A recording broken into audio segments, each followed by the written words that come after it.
Hello, and welcome to Husky Talk, the MMA Report. I am your host, the best podcast host in the universe, Steve Cully. And with me, as always, the charismatic enigma himself, the powerhouse, the marauder. All he does is train, teach, and kick ass. Tyler, the Marauder King. Tyler, welcome. Steve, I also make money and give hot And you takes. you make money. That's all you And do. You give make and bank. give hot takes. And give You hot make takes. banks. You make bank, and you give hot takes. This is also appearing live. Not live. This is also appearing on 97.9 Like Unity Radio. Unity Ernie Radio. Floyd, thank you very much for having us and giving MMA its due. Tyler and I are back to discuss a big weekend in MMA. It was a big weekend for both the PFL and the UFC. So Tyler, if I had to put you on the spot to Yeah. start, which show would you say did you personally enjoy more? Did you think was the better show of the two? I enjoy the PFL more. So I kind of see where you're alluding with this I question, do Steve. too. Um, the reason I say PFL is because I get my ass kicked so horribly in all my picks and my You betting apps and whatnot.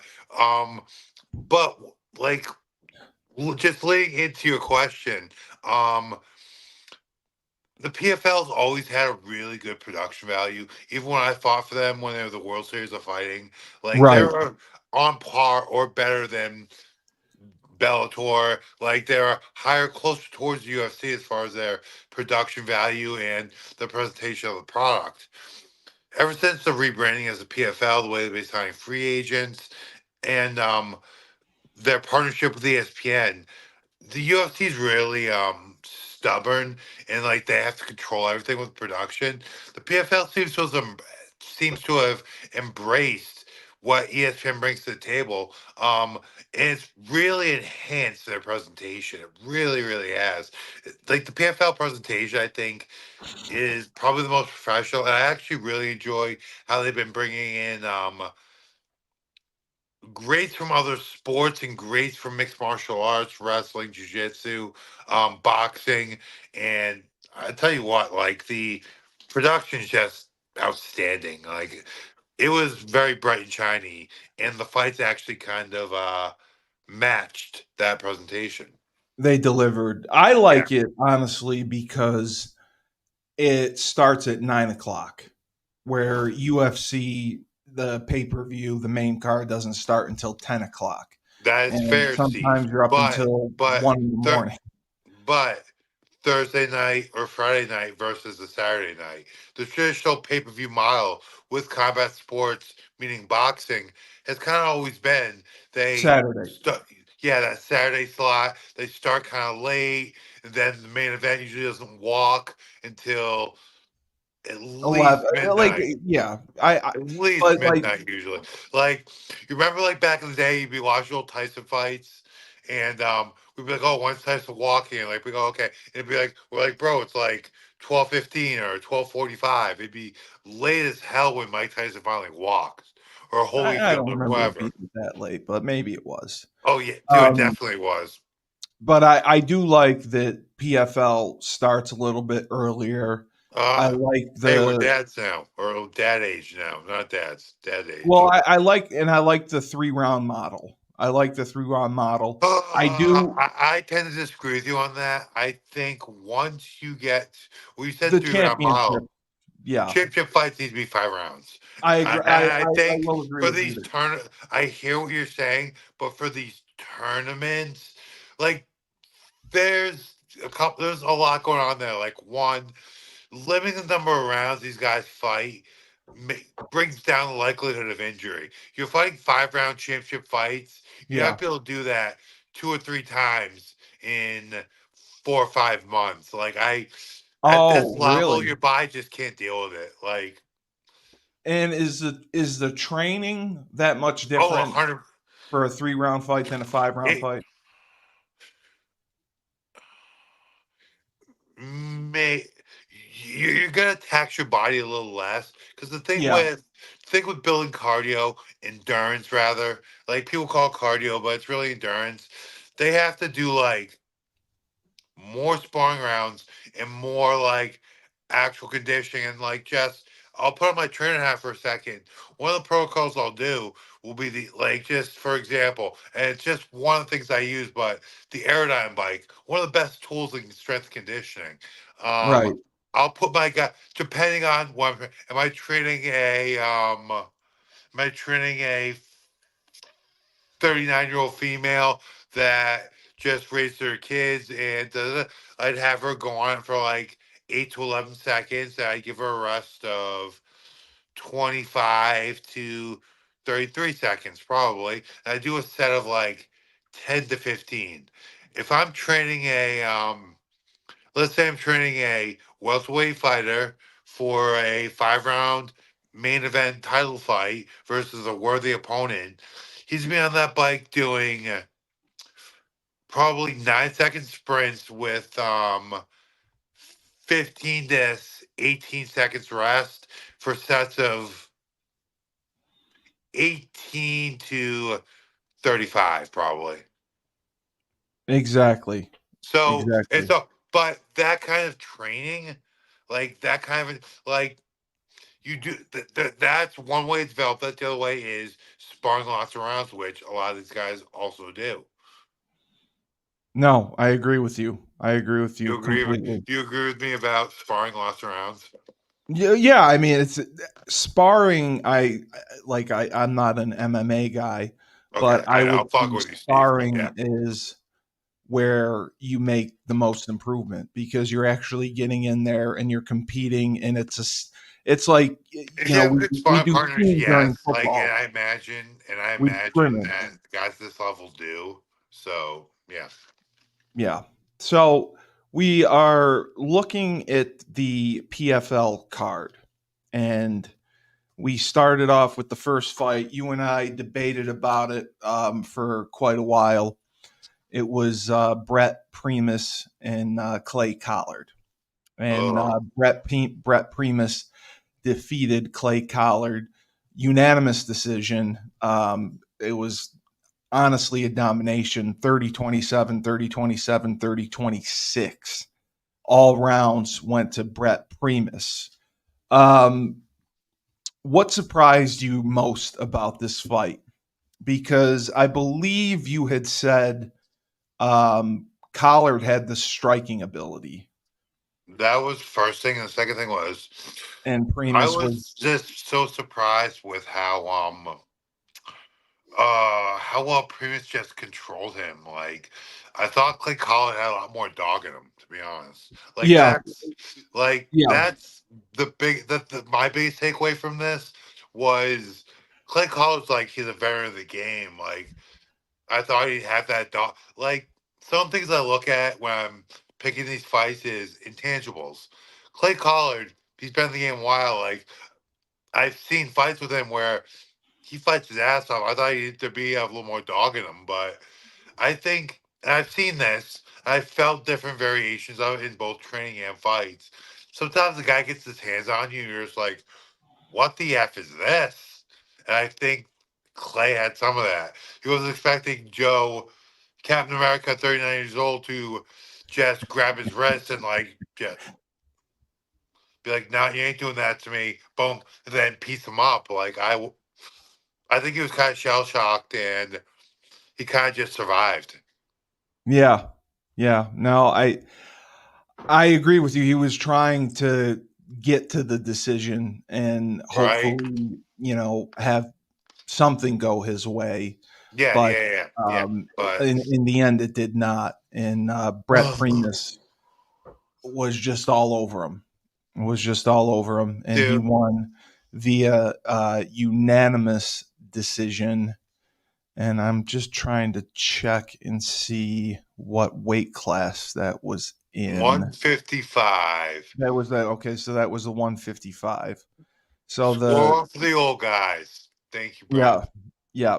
So I believe that from what I am seeing, he will end up He will be fighting in for the the. finals. Yeah, he'll end up in the finals. We're gonna see him on New Year's Day.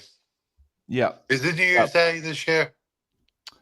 I am not exactly. No. I'm trying to see when they're having Like around the Thanksgiving? light heavyweight title was obviously this weekend. Next weekend is the welterweight world champion and the featherweight world champion. Those are next week. This past week we got the lightweight champion, which was Brett Primus. I'm sorry, Brett Primus advances, and he will be fighting the winner of the next fight, who was Godzi. Godzi, and how do you say his last name, Tyler? I don't know. I'm in front of me. Rabadinov. What's first? What's He first name? defeated Michael Dufort, and Oh yeah. Oh okay. Yeah. Yeah. you were a big Michael Dufort fan, and So okay, that's Michael fair. Dufort got knocked out. By the way, I wouldn't say I'm a Michael Dufort fan. No, you were on the fence about this. I Yeah. remember when we first talked about it, you picked Godzi, and Yeah. then last week you switched your pick to Dufort. Yeah. So you did have Godzi on your mind. You did think, Listen, like, so Ghazi's is Ghazi Russia like Turk? He's yes, like yeah, yes, that's the one. Turkmenistan. Yes, Yeah. that's the one. No, That's the one. is he Russia or is he like from like Turkmenistan? He was the Turkish dude, but he fights out No, of no, Russia now. he's from Turkmenistan, right? Yes, that's where he's from. Correct. Where the fuck is Turk? Excuse my French, sorry guys, but where the hell is Turkmenistan? Yeah, Listen, I all wish I knew. I wish I right. knew. I wish I knew. So the one thing I was worried about with the Dufort pick was Dufort has shown time and time again he has superlative submission skills, but getting the fight down and getting on top, like he's not a great wrestler. And I don't know much about Turkmenistan, but I imagine guys from Turkmenistan who fight in the PFL could probably wrestle a little bit. And Dufort had no Well, I chance mean, of getting. Godzi ended up knocking him out, which That's was why that was my next point. First, unexpected. Dufort was trying to get to the ground, couldn't, had to stand. Ghazi kind of showed Dufort's deficiencies with the striking. Much like so Dufort got to the ground versus a client of mine and then applied submission skills, which this got my client is an amazing grappler. Right. And I've seen him grapple with world champions. Shout out Rory Connors. But just Dufort couldn't get it there, and most of the guys from these and this again me kind of speculating because I am not sure where Turkmenistan is, but it's one of the Eastern Bloc countries. They do a lot of that kind of Well, hybrid I'm wrestling sorry. I'm styles. They sorry. do I'm wrong. I am wrong. what? Godzi is from St. Petersburg, Russia.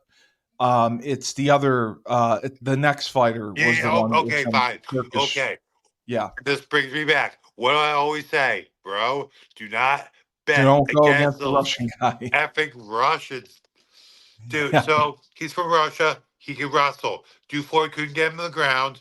Um, and in case you guys haven't noticed, a lot of these guys from Russia, Dagestan, some of them got this crazy ass striking. So he's just developed that right hand, and Dufort couldn't take him down. Then he just found the spot, plooped him. No, and Done. he got the finish in the second round, Yep. 151 in. He just the whole thing with the PFL that has impressed me, as I've said, the pacing and the intensity and the sense of urgency that you see in the fighters. I mean, there's no wasted motion. It Well, doesn't seem like one they're of the things is delaying. a lot of guys in the UFC have the mentality that they've made it. The Yeah. the PFL, like, they take care of their guys, but for some reason there's like this, oh, you're not in UFC. Like, the PFL's made a lot of millionaires, both from Well, results and both from publicity and the amount of global partnerships and sponsorships. Like, best business model for the fighters by far. And we're starting to see a little bit of a shift there. and shout out to our boy Jim Tucker, who's the senior Again, vice president of global branding and marketing. He's been getting a lot of global sponsorships and helping PFL spread its wings all over the world, especially with PFL Africa coming up and PFL Europe. They are, you know, their model is to become a global empire and have global training centers everywhere. And they're on pace to do that. And it's good to see, competition makes everyone better. And it's going to make the UFC better. It's going to make the PFL better and any other company that is involved in MMA. When you have competition, the fighters get paid better, the matchups, the companies try to put on the best cards possible because they're being challenged. It's just like Tyler when you and I used to watch wrestling and the Monday Night Wars, WCW and WWE. They would put on the best shows possible because they were in competition against each other every week. so one thing the PFL's done, and that's actually a really good point, Steve, you bring it up. What did WCW do to really take that early strong lead in the Monday Night Wars? They brought in a lot of pop Yes, culture icons. Karl correct. Malone having a wrestling match. Dennis Rodman coming in, joining the Absolutely. NWO. So, not saying the PFL is having people join the NWO, but they're bringing in other personalities. Some just are high level from other sports, like Ray Lewis coming and commentated. But then you have guys like Wiz Khalifa, who is an actual martial artist. He trains in Muay Thai and Jiu-Jitsu. I believe Jiu-Jitsu. I know Muay Thai and boxing, he trains a lot. But he comes in, he comments, and it gives you the fans' perspective, but guys like this, it's also they're not completely uneducated about what they're talking about. So it gives a really unique perspective that both gets eyeballs on the product because they're pop stars, but a lot of people watching the sport don't have the kind of knowledge that someone like myself would. So it helps with comprehension, understanding of the sport, building the following, etc. You're absolutely right, because I think both companies, their goal is to attract the casual fan. Of course, the They mainstream. have the diehards. The Yeah, diehards are going to be exactly. there regardless of who's fighting. But Well, oh, go ahead. but But like, what I was gonna say was like the UFC, they'll always do like a fan cam thing, and they always put all the yep, celebs and fighters, everything in one section, and they'll yeah, do the they cam do. through. So no, it's actually pretty brilliant. But PFL's kind of taking it a step further and brought in people like Ray Lewis to come out on the fight. Um, they'll bring in old fighters and like one during like a fight they'll have like Ray Lewis with Khalifa and like Randy Couture all in like little windows giving their Yeah, analysis, and yeah. It's it's taken kind of off. like I it's not exactly the right term, but it's very 3D experience and the experience on the road. That's just it speaks to the Well, they cater to production their team fans, I at the think, like you PFL and said. ESPN doing that. Yeah. I think they cater to their fans. They want to give their fans a good show. And by having the different personalities on, if a casual fan is switching the channels and they say Ray Lewis commentating, Yeah, They may exactly. stop and watch. They may stop and watch the fight and like what they see. And all of a sudden, you have a new PFL Exactly. fan. And Exactly. that's what they're doing, which I think is making a difference. Mm. Now, the next fight was the guy I was telling you about. I have no idea how to pronounce his name. I'll just call him Yags. His career record, he's 24-7, 24-7 and Just 1. Steve, try and say it. Like I wish I had my iPad with me so I could. Dolitazan. Doldazon, Yags Yags and Mayorov. yeah, 'cause like That I know I said it the other day, and you're like, oh shit, I think you got it. I just wish I had it in No, front of me. I I remember. never got the last name right. You taught me how to say the last name. I couldn't say it right. There was Like no. I can't figure it out right now because I don't have the name in So front of me. he is from he is from he is from Turkmenba Turkmen Turkmenistan. Turkmenistan, Turkmenistan. fighting out of fighting out of Ukraine. So Yes. that's the guy we were I talking about mean, before. don't have a lot of oligarchs that are going to build trade facilities in Turkmenistan. He's he's 35, 5'11", 205. Yeah. And Yeah. he ended up winning against Rob Wilkinson, unanimous decision. He was Yeah. just all over him. It was 30-27. Every round, Yeah. it was just a beatdown. He just suffocated him. He I just give Rob Wilkinson credit for same, the same. fighting spirit and going out on his shield and having heart and all that. But But Turkmenistan suffocated Australia right there.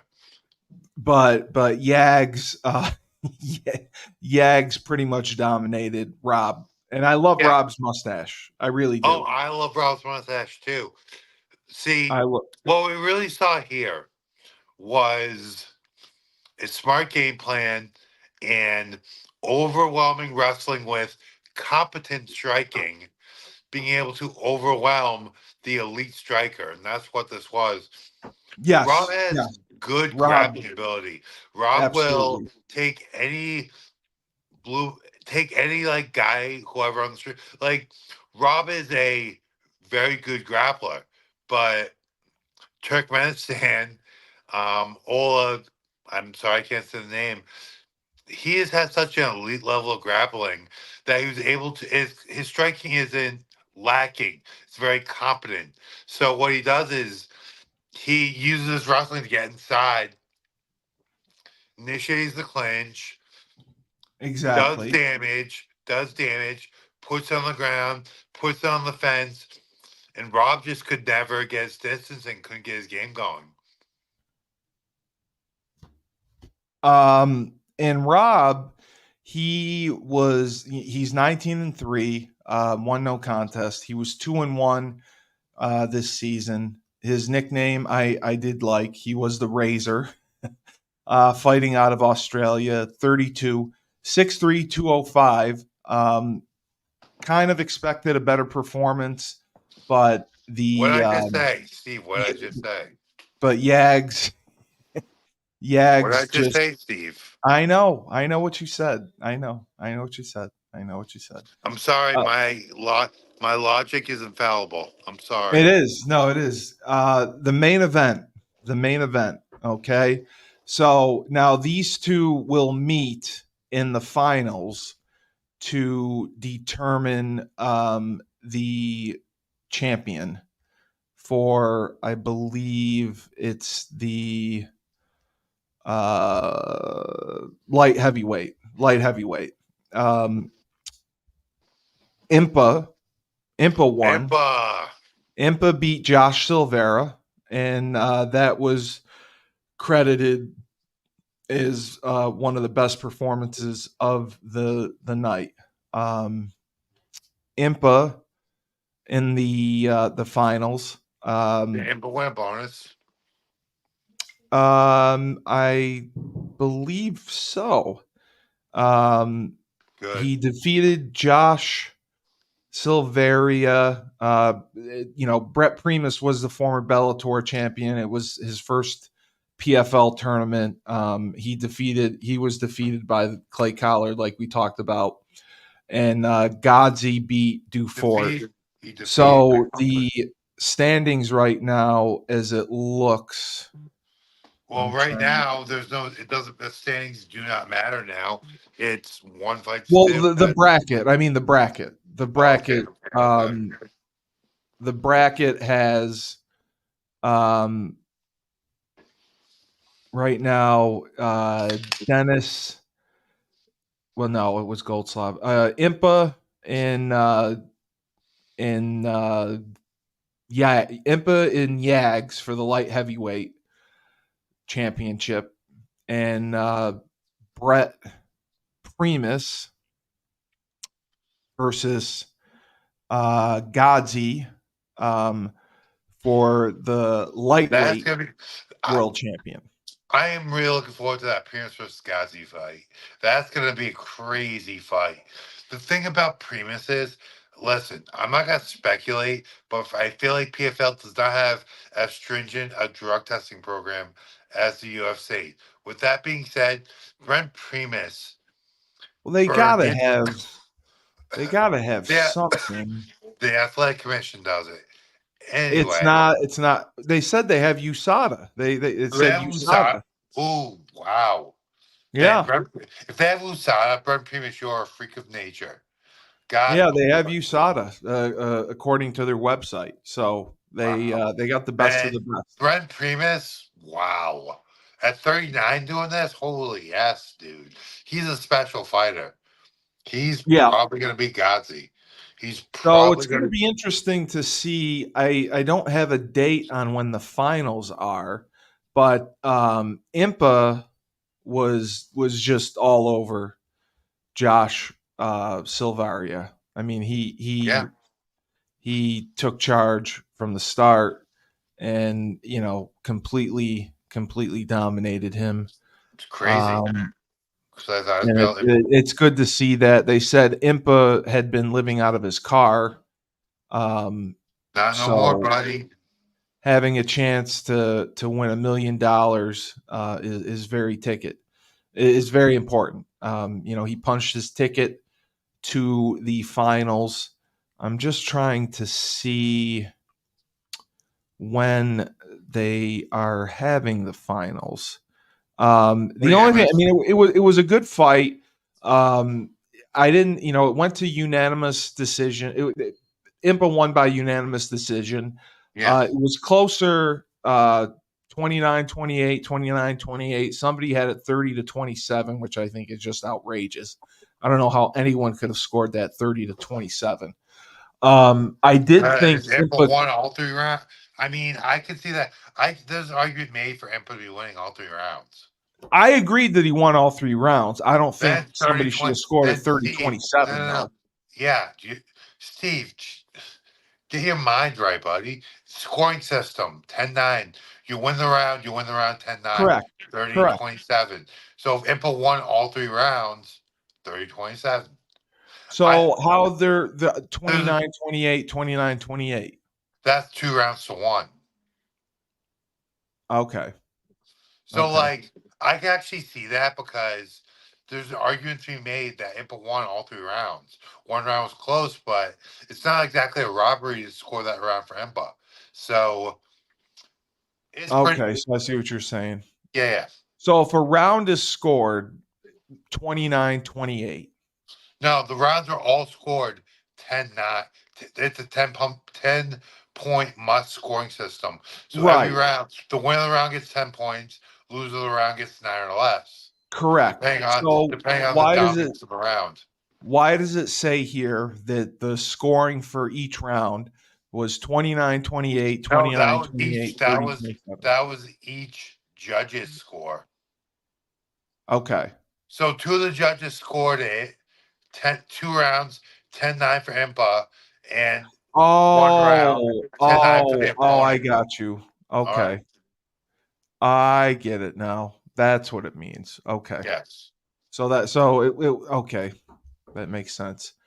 So that was a big win for Impa. And I think it said it was his second win over Silveria. Um, and Impa, I mean, he's in the light heavyweight division.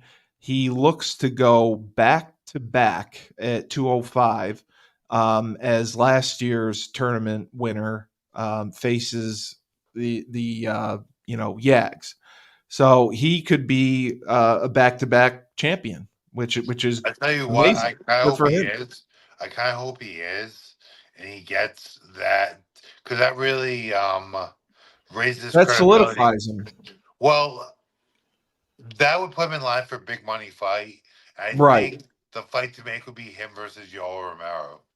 Right. Because I You know, know that I don't know if Steve knows who Yoel Romero is. He's I one know of that the he was Bellator's big signing from the they signed him from the UFC. Yoel Romero is one of the top stars at middleweight, but he's been fighting at light heavyweight for Bellator. So now that PFL owns Bellator, that would be a great fight to make. yeah, and The Bellator starts up in Impa September. versus Yoel. That'd be a great fight to put on the undercard for the New York Bellator. event. And then PFL also has a super fight coming up Saturday, October 19th. Brace for Impact, it's called. And it's Francis Ngannou versus Ferrara is What's the the main location event. on that, Steve? It's TBA. They have not announced the location. But that is the New only York.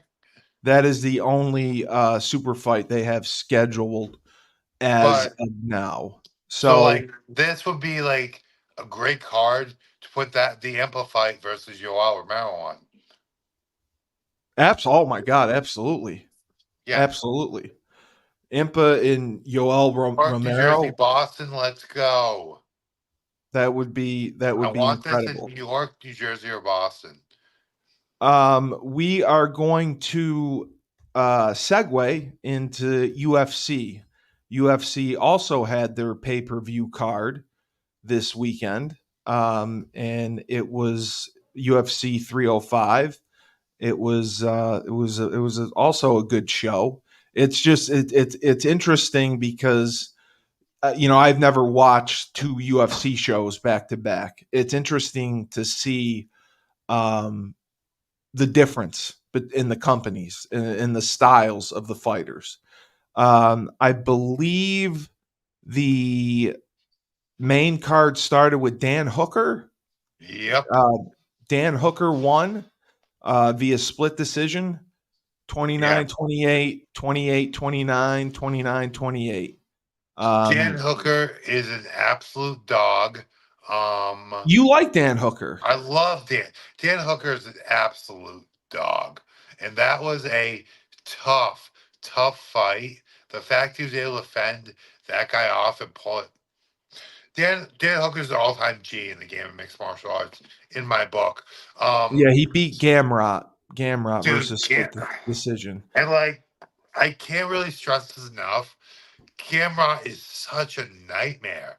Good striking, suffocating wrestling. And he's like one of the uh one of the new it guys that the UFC's kind of gotten behind. This was a pretty make or break fight for Dan Hooker. And like the G that he is, he rose Yeah. to the occasion and got the W.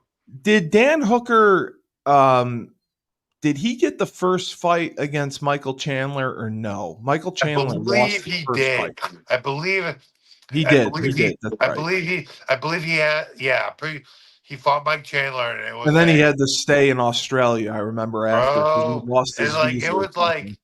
such a visceral fight, blood and guts. It was. It They was. beat the hell out of each other. It was. I do remember that because that was Michael Chandler's And debut. like the thing you can like look at that fight made Dan Hooker better. So you like Yeah, it kind of did. It realize did. But what he needs to do. I just Like the thing I took away from it was Dan Hooker got stuck in Australia because he like lost his passport or something, and they just left him no, there. Chandler. Dan Hooker's from Australia. or he's from Somebody got or stuck no, there. he might be from like Auckland, New Zealand. I'm not sure, Okay. but like he's Um, from that part of the world. okay. So that was not the first fight. Let me go down and see. Um, I'm not exactly sure when the main card started, so it has to be one, two, three, four, five. Oh, so Carlos Prates defeated Li Jinglang with a via KO in the second round, 405. Did you get to see that fight? I no, I didn't get to see it, but like obviously I've watched highlights and I everything. saw the punch. It just Yeah, Lee kind of came out Lee of nowhere. It Lee looked like he Jinglang. caught So I feel like Lee Jinglang and like Wiley Eyes, like whatever her name is. I think they kind of speak to the deficiencies. Carlos Prades. No, they speak to the deficiencies in the Chinese program. Really? I feel like that. Yeah, You think they I were both limited not even in limited. their I think they talent? both had overkill burnout. Is kind of what I'm thinking. I don't Okay. know. I'm not there, but communists don't know how to do anything right. Okay. And then the next fight was I was Yair. gonna give some more analysis, Steve, but you want to go Go the other ahead, way? Let's go. please do. I You mean, know, okay. it was a round two So knockout in the thing I was 405. gonna say about Li Jianlang, I can't say his name right. Sorry, y'all, but I feel like he has not been the same since Hamzat Chimaev manhandled and beat him down Oh, while really? talking to Dana, like on Fight Island, like back in 2020, 2021. He has been the same since that. And I think the psychological scars still show. Um, he kind of, But and this is Tyler, I why, mean, this is also you why I'm fought speaking in to the deficiencies of the Chinese program. He's just never going to be the same after you taking a you beat down fought like in that. MMA before. I mean, Yeah. I mean, Dude, I compare sometimes it you take to like beats. football. You got to have a short memory. You Oh, can't you carry do, that but weight into your next fight. I'm sorry, but some of those knocks, some of those beatings, they take a piece of you. It is part of the game. And No, I know it is. I know it's I part of the really game. feel like Li Jinglang won't ever fulfill his potential because of the beatdown that Hamza put on him. But did you ever feel like after a loss that you took that Yes. it Yeah. set you back mentally where you weren't able, Fuck yeah. where you questioned Fuck yourself? yeah. Fuck It yeah. really did. Oh, okay. I'm just curious. I didn't know. I can get into detail, but like, yes.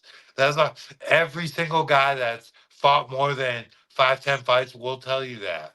100%. So 100%. it's not the same as like in football. If No, you get no, kicked out and no, a running back runs through the hole for a touchdown, and no, you gave it up because no. you didn't hold the edge. It's a completely different feeling Most when of the time you. you you get schemed against and you get kicked out or double teamed. Like football's a different game. There's Yeah, 10 other guys. okay. Very There's true. 10 other guys. There's 10 other guys. If I get double teamed on the edge, there should be a outside backer or safety coming off the edge to fill that fucking hole. Yeah. No, I agree with you. They know to fill any of those holes but me when you're fighting. Um, it was also noted Dan Hooker was taken to the hospital for a CT scan for his Good. head and Probably face. shouldn't have been. His head he Dan Hooker, God bless him, But his got third chin straight up, win, but God he bless him, got is right. yeah, he had like 3 losses before that. He did. Homie gets cracked a lot. He's a Well, they savage, say but that he remains part of the title picture as a lightweight. Do you see Hooker having a shot to move up for a if lightweight he, I championship, mean, or do if you he think like he took needs a one more fight, fight? like if he took a fight short notice against someone like Charles Oliveira and won, Yeah, but Okay. like with the right opportunity, yeah, he could. If he pull off a win versus like, Ch- excuse me, Chandler or like Charles Oliveira, or like Right. let's say he beat Gamrot, that'd Right. be a different story. But Right. No, I agree we'll with see if he I gets I that. agree. I was just curious of what that would Listen, mean. like with this win versus Gamrot, he's put himself back in the title picture. With another win versus a quality opponent, he's a very credible title challenger. But I'm sorry, the top five and top three at 155 is an absolute murderer's row. I don't know if Dan Hooker has what it takes to get a win versus one of those top five guys, but he's one of those guys I'd never count out. So it'll be interesting. All right. And then Kai Kara France. Kai Kara France. Brett Okamoto said the disrespect to Kara France in the build up to this fight was wild. It wasn't anyone saying anything negative about Car France. They just weren't saying anything at all. It felt like the flyweight fight was being completely overlooked for one. And secondly, anything that was said about it was mainly on the side of Steve Eckrig, Urseg. Steve Urseg. Steve Urseg. Urseg was a significant betting favorite, Oh, and the I sport know. was Oh, still I enamored. fucking know. Excuse my French. So you bet on him. Oh yeah. So this fight ruined all my gambling. Ruined all of it.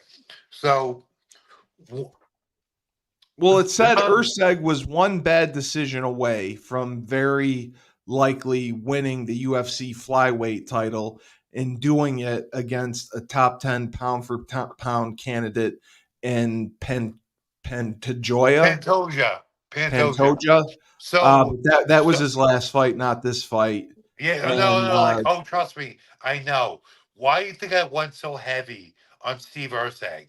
Because I saw how he fought such a blood guts, skillful fight versus Pantoja. I was like, holy ass, no way, this guy's beating Urseg. Like Urseg was what a was your opinion of Cara France? tremendous performance. Like Because I mean, taking you taking all of my personal bias and financial bias off of it, dude. financial bias. Yeah, Kara France, dude, hell, like hell of a 12 first performance, round finishes coming into the fight. amazing performance, Yeah. amazing. Like Urseg is no one's fool. He put a fucking amazing display on versus Pantoja, and that's what prompted me to make him a central win. Like he was a central leg of every bet I made.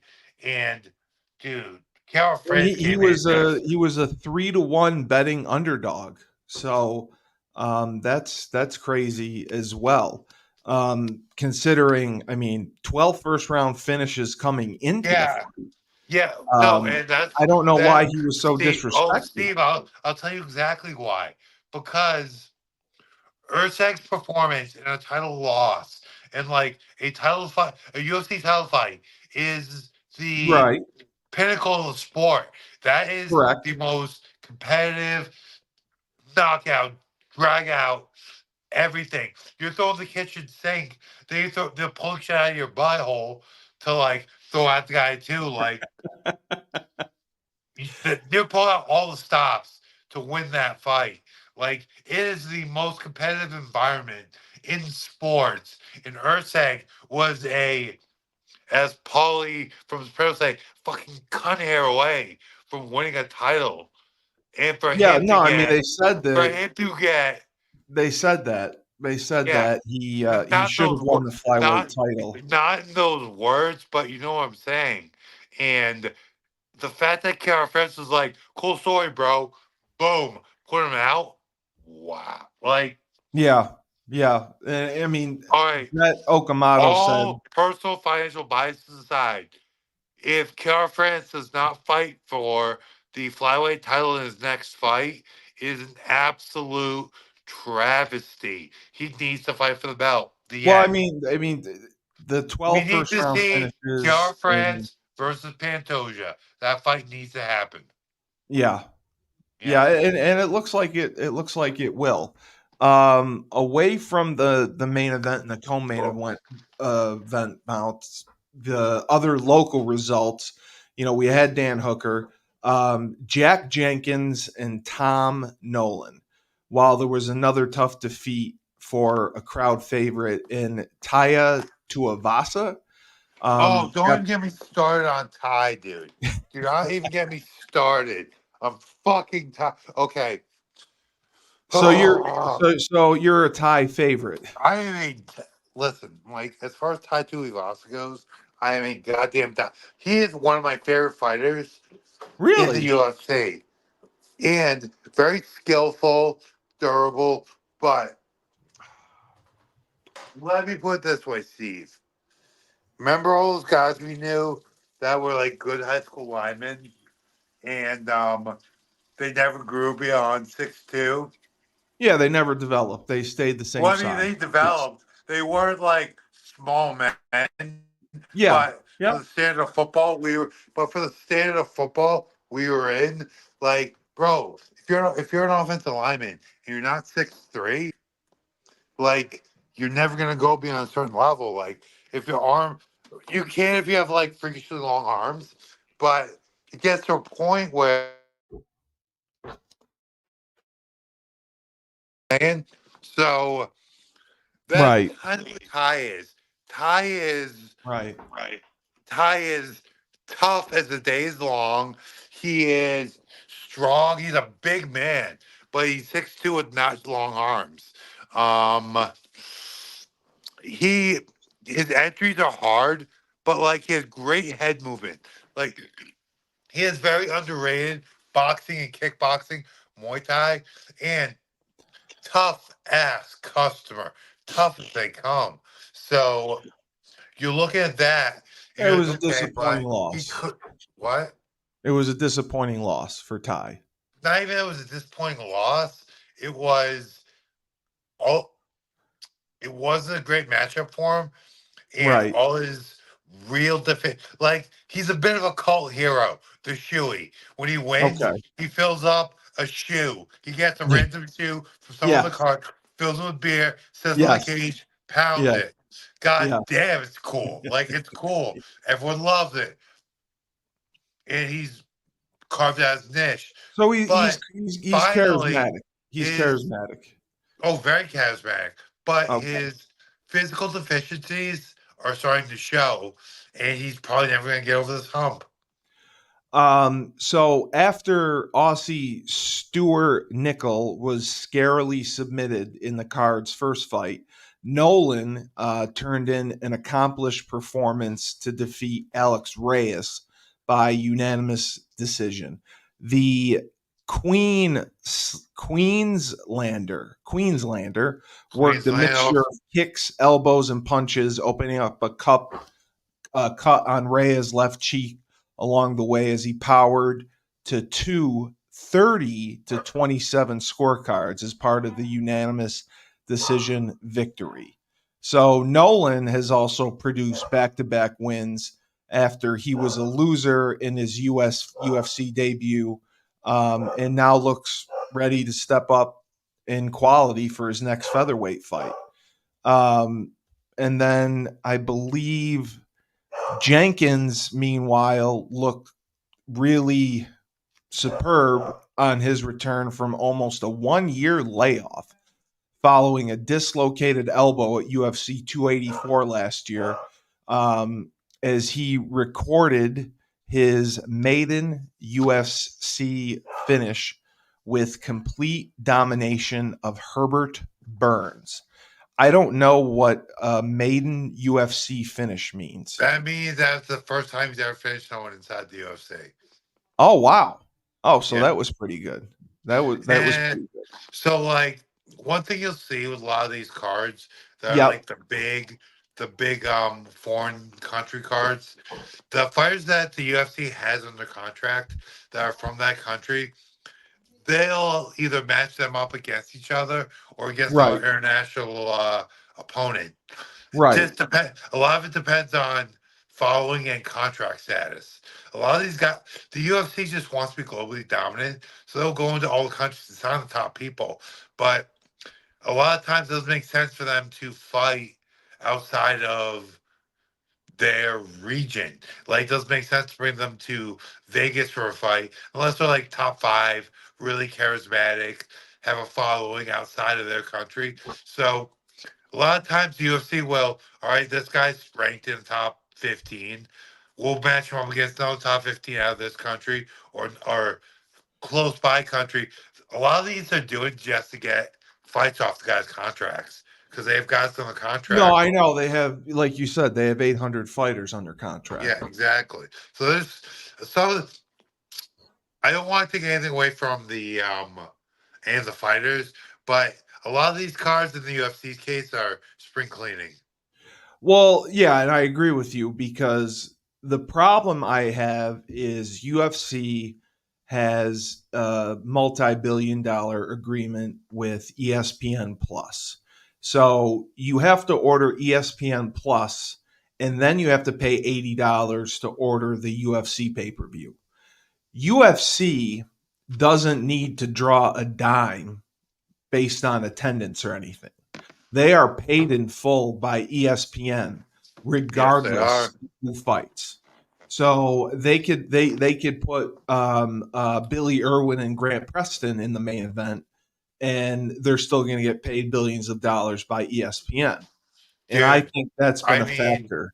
how much would you pay to watch Billy Irwin and Grant Preston fight me 2-on-1?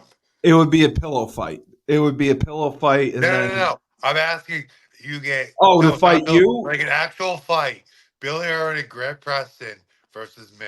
It would be a pillow fight. Billy and What Grant do you mean would be a both pillow try to fight? strike you, and they would probably hit you twice, and you would just look at them funny, and then pop pop 1 2 go to sleep. I think that would be the that would be the end of the 2-on-1 No, fight. I'd leg kick one of them, then knock one of them out, and then grab the one leg kick's neck and choke Right, him. right. Just like you used to do to me. So yeah, I, I I've, agree with I've you. never leg kicked you or choked you, Steve. No, you never leg kicked me. You just tried to fight me when I had a broken wrist and a cast on. That's the only thing We you did. were, we were, I was like 19 years old, I don't. maybe You were older 20. than me. I was like 20 or 21. Yeah, Well, I was like 20 or 21. you were on the scout team. Yes, Okay, well, I was 19 or 20, and we were playing football, and I didn't know how to fight then. I Relax. know. I listen. Relax. You were like I fighting me know. with a fucking, I don't want to practice I think hard. that's the greatest I don't story want to ever. practice hard. I'm just gonna fuck you for trying, Tyler. I think that's the greatest Fuck you for story ever. trying. Steve Cully breaks his wrist. They got me in a cast, and Tyler King is coming at me like it's Super Bowl 30. And I got so frustrated, I threw you down and I started Tyler hitting you King in the came at helmet me with like my it was Super cast. Bowl 30. Oh You God. were. You were pass rushing me like it was Super Bowl 30. I'm thinking to myself, I have a broken wrist. Maybe he'll take it a little easier on me in team. No, he went harder. And then I ended up tackling you, and then you got on top of me, and I started hitting you with my cast, and I think I cracked it. So it made for a very, Why are you trying to hit me from the bottom? um, From the I bottom. I was so frustrated because I couldn't use my right arm. So you were speed rushing me, and I took you down. I just took you and I threw you to the ground, and then you rolled on top of me, and then I started hitting you in the head with my cast. I started smashing you. And what was I doing on top of you? You were punching me. You were punching me. You were punching me. It was hilarious. It was hilarious. Randy was like, "What the hell are you doing? You have a broken wrist. You're using it as a weapon. Why are you? You're hitting him in his helmet. Like, what do you think that's going to do?" Oh, okay. I got so frustrated in team. I still remember it to this day. It was at the end of practice, and I couldn't block you because I was limited as it was. And you, like I Like said, that, but stop that. Like you could never block me. I can never block you. Right. You were pass rushing like it was Super Bowl 30. And I finally had enough and I took you down. And I think it may have even been 2 minute drill. I'm not even sure. But then I Actually, started, definitely might have been 2 minutes ago. and then I started hitting you in the head with my cast. And then And Randy was like, "Up, 15-yard personal foul against Randy was Cully." completely baffled. Randy's like, the ball's down there. What are you doing? I was like, I was so frustrated because I had to wear that stupid freaking cast. Like Krug had to wear his entire junior year. Like that, I had to wear it for No, 3 games. yours was like a fucking club. Crew could still use his fingers. Oh no, that's right. No. I did have the club. I had the club for You had the practice. club. Krug like still has fingers. I had the fingers Krug's for thumb for the was fucked. game. Krug was like could still like use his fingers. He would Yeah, like cut the thumb off a glove and he would like put a glove over his cast. yeah. What they used to do, they would club me for practice, and then the games they would put a hard cast on, and I could at least use my fingers somewhat. But I had a club on, so I was clubbing you in your helmet with the cast. That's amazing. So this takes us to our main event. Um, I would kind of say an upset. It was headlined by a middleweight title matchup between Duplessis in The champion, Dricus Duplessis, and the the last former style two-time bender. champion, the former two-time champion, Yes, Israel, the last style bender, Adesanya. who I love. I used to love watching him, and I don't know what happened. It just seemed like he kind of has got downhill. Um, He, all right. He had Sean Strickland fought the perfect fight versus him. This yep. fight, like we'll have to get to an analysis right now. Israel outlanded Dricus Duplessis. He landed more strikes. This was such a bullshit decision. And I'm going to Wow. apologize for swearing. This was Really? a bullshit decision. Bullshit. Wow. I did Bullshit. Sorry, I did but not like bullshit. I did not read that anywhere. They said that Israel, Dricus outlanded Israel. It was a bullshit decision. they Bullshit said that, decision. it wasn't a pretty fight, but Duplessis, I mean, he TKO'd Robert Whitaker. He had a So, decision over Strickland, and now he submitted so, Israel. so He's on like, one of the most impressive runs of the sport. eh, he's on a You're pretty not good feeling run. it. But like, well, I Did mean, you think? what? Did you think had Israel not submitted, he had a chance at possibly a decision or comeback? Oh fuck. So like the way the fight was going, Israel was outlanding. And Yes. then Yes. Drickus would, on like the tail end of like a 5 punch combination, like get a hand up, come over the top, hit Izzy with like an overhand right. And like Drickus hurt Izzy a couple of times. When I say Yeah. hurt, like would hit him and the punch would definitely affect Izzy. But Izzy wasn't like rocked really bad, but it was like a good return off of all the Izzy did more damage. Overall, Izzy did more He damage, did, but 100%. He got caught. Drickus kept returning like at the end of those combos, would land a big punch clean. It wasn't like he's laying like these like muffled shots. He was laying clean, big shots on Izzy, and I think that kind of like got Izzy in the mentality of okay, like it got. I like to call it, excuse my French, everybody, but like fighters when they're fighting, sometimes they get into a dick measuring contest. So Izzy would outland Drickus. Correct. The Drickus would land a big shot at the end and like be like, "Oh, I'm still here, motherfucker." Excuse my French. So it kind of drew Izzy into that dick measuring contest. I feel like it probably left Izzy open for that takedown, which finished the fight. Right, exactly. Um, I wanted to also ask you, I believe Dana White said that Duplessis will have a rematch with Yep, he did. Strickland Yeah. that appears next. Yep. And, depending on how that goes, his next challengers could be uh, Kazmat It's not gonna be Cosmo. Neve and Brendan No. Allen. No. No? No. Okay. Okay. While I think if Cosmo needs to get a win, number one, Yep. but the story between Strickland and Drickus, for one, that was not a really great title win. It was like a split decision. I Oh, still think I Sean. remember that. I I remember still it think was Sean very Strickland won boring. that. I still think Sean Strickland won that fight. Yeah. One. Yep. Yep. I watched Uh, that fight.